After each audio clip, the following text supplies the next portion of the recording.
Салам алейкум, уважаемые участники международной конференции, коллеги, дамы и господа. Позвольте мне поприветствовать всех участников форума, а также выразить особую благодарность за организацию этого важного мероприятия и высокопрофессиональную работу организаторов. Особенно хотел бы выразить благодарность уважаемому министру сельского хозяйства Узбекистана господину Азизу Батаровичу Ваидову.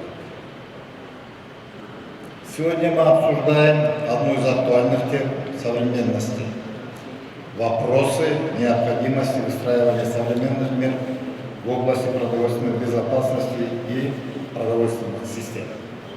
К сожалению, приходится констатировать, что за последние годы мир столкнулся с серьезными вызовами в области обеспечения продовольственной безопасности, что привело к значительному повышению мировых цен на продукты питания первой необходимости.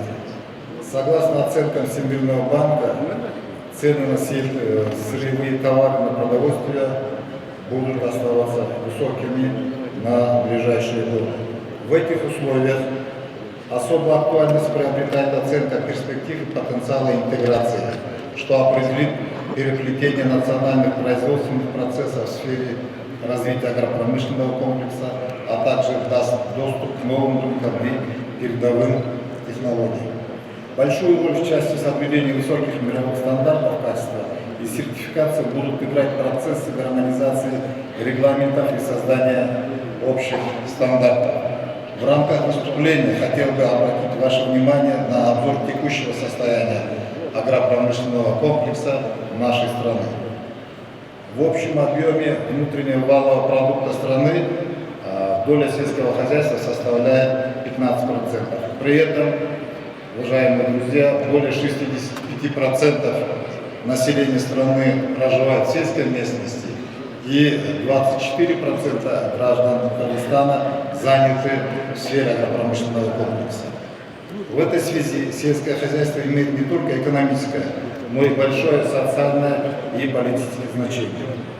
Продовольственная безопасность страны всецело зависит от уровня плодородия, рационального использования сельскохозяйственных угодий и сохранения почвенных ресурсов. Так, из общей площади сельскохозяйственных угодий пахотные земли составляют порядка 1 268 000 гектаров и пастбищ более 9 миллионов гектаров. В данном контексте хотелось бы отметить, что в силу своего географического положения Кыргызстан весьма ограничен в возможностях расширения пахотных земель. В связи с этим в Кыргызстане был принят закон о трансформации малопродуктивных пастбищ, который позволил на 50% увеличить площадь сельскохозяйственных угодий пашни для выращивания сельскохозяйственных культур. Призыв к международному вниманию и стимулированию финансирования для устойчивого развития и сохранения горных экосистем был неоднократно озвучен на Генеральной Ассамблее ООН. При этом Кыргызская республика, сохраняя высокую приверженность этой повестке, готовится к проведению международного горного саммита, который пройдет в Кыргызстане в 2025 году. Также, наряду с традиционными направлениями развития сельскохозяйственного производства, формируется эффективная система производства экологически чистой органической продукции в нашей стране.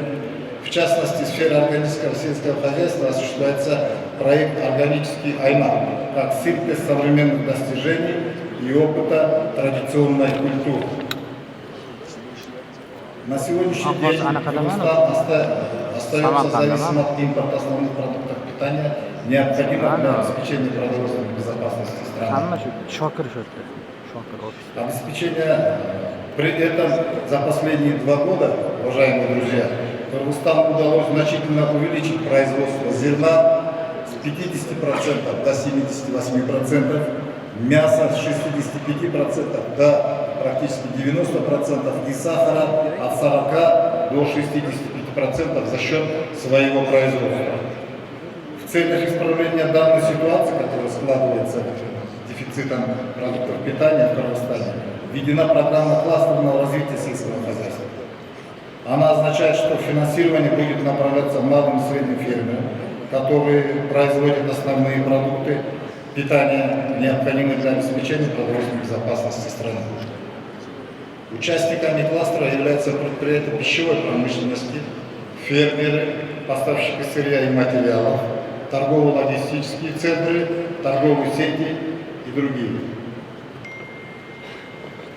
С учетом поддержки агропромышленного комплекса за последние годы в Кыргызской республике сложилась тенденция стабильного роста объемов производства сельскохозяйственной продукции, что свидетельствует о том, что Кыргызстан имеет потенциал стать одним из крупных экспортеров мяса, молока, зерновых, картофеля, продуктов пчеловодства и рыбы для всего региона.